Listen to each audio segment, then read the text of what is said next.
Bill O'Reilly here. You are listening to the O'Reilly Update.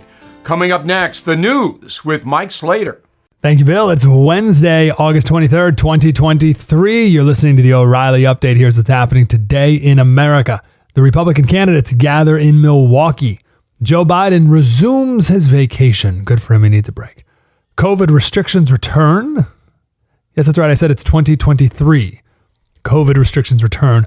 And a new survey reveals the road rage capital of America. That's all coming up. Then I will be here with the message of the day. But first, the first Republican primary debate taking place in Milwaukee tonight. The top candidates, except the top candidate, will share a stage for the first time. We got 8 of them. Ron DeSantis, Vivek Ramaswamy. I always pronounced it Vivek. It is Vivek. Tim Scott, Nikki Haley, Mike Pence, Doug Burgum, Chris Christie, and Asa Hutchinson. Now, Larry Elder claims that he reached all the thresholds, including 40,000 donors and at least 1% in 3 polls. But the Republican Party, even after this man has spent his whole life espousing conservative principles and fighting the good fight, claims that one of those polls is a Donald Trump affiliated poll and doesn't count. They're keeping him out of the debate. He's suing them. Joe Biden is resuming his vacation in Lake Tahoe after a quick stop in Maui. The president toured damage from the deadly wildfires. We're going to talk about this in the final segment of today's O'Reilly Update. Video shows Biden falling asleep while meeting with victims and family members. To date, Biden has spent 376 days on vacation since his inauguration.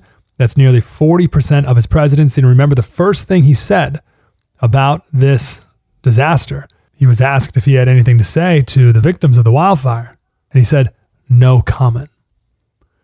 A few colleges and companies are bringing back COVID restrictions. A new variant causing cases to rise. Some Hollywood studios are requiring masking for employees. A college in Atlanta mandating face covers for the new semester, but only for 14 days, don't you know? 14 days to stop the spread.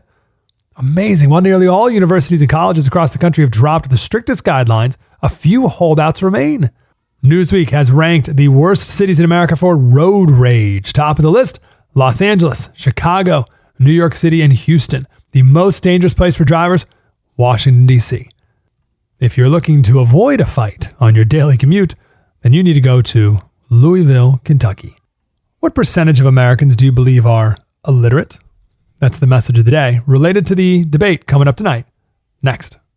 If you own a vehicle with less than 200,000 miles and have an auto warranty about to expire or have no warranty at all, listen up. Car Shield has a low-cost month-to-month vehicle protection plan that's now available to the public.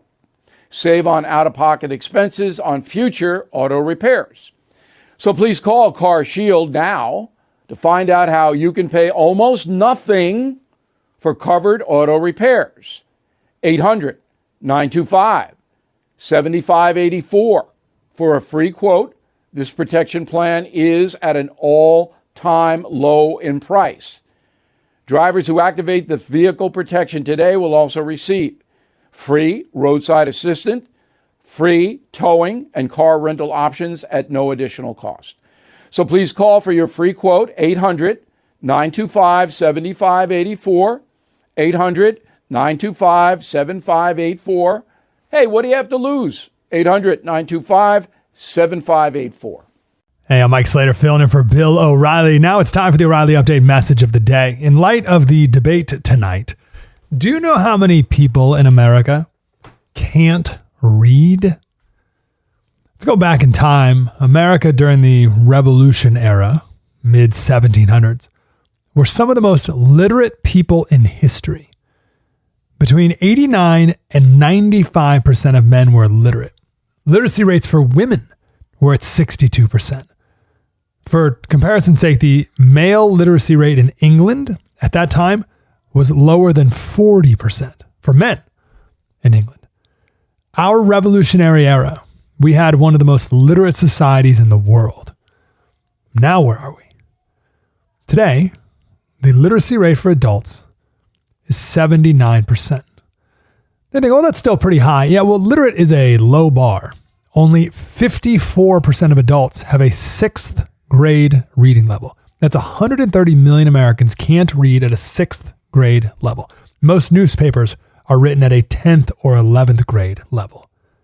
So a vast majority of Americans cannot read the newspaper. I think this could be the biggest problem that most people aren't aware of, that most Americans can't read. When in colonial times, everyone could read. So what is one of the problems with this? Well, as it relates to the debate, back in the day, when our country was founded and grew to become the greatest country in the world, deep political discussions were made with the written word, in newspapers in particular, and pamphlets. But now, no one can read. So now, political discussions, as we'll see tonight, are had on the TV with quick sound bites and zippy one-liners and sick burns. Campaigning went from who do I agree with to who do I like? And the TV is all about entertainment. That's why the Tucker Carlson Donald Trump interview is going to be so much more informative, because it won't be purely about entertainment. It'll be about information.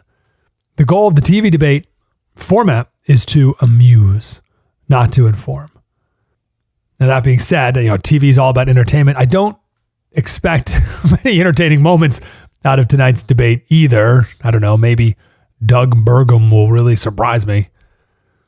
But just to show how far we've digressed, the Iliad was written as a poem to recite. The Iliad takes 15 hours to recite out loud. 15 hours. Before it was printed down, it was recited everywhere.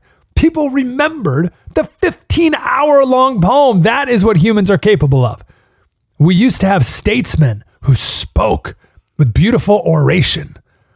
Then we had statesmen who wrote beautiful prose. Now we have politicians who perform. And I think people are sick of the performance.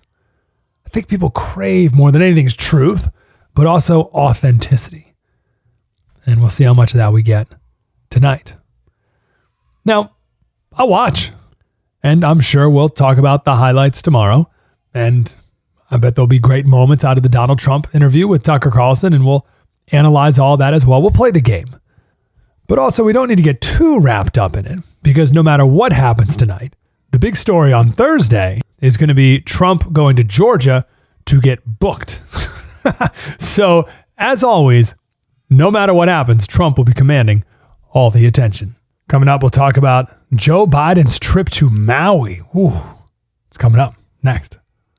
And paid for by Linear Marketing Group.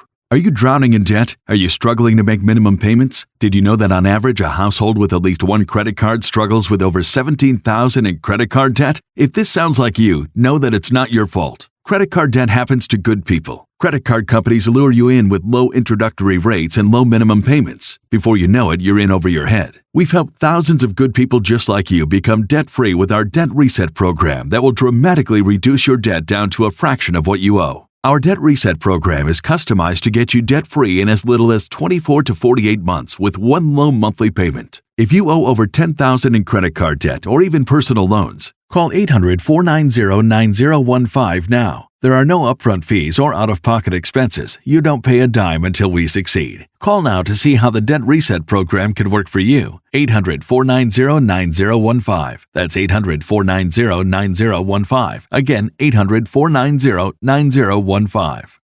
Hey, I'm Mike Slater, filling in for Bill O'Reilly. Now it's time for something you might not know.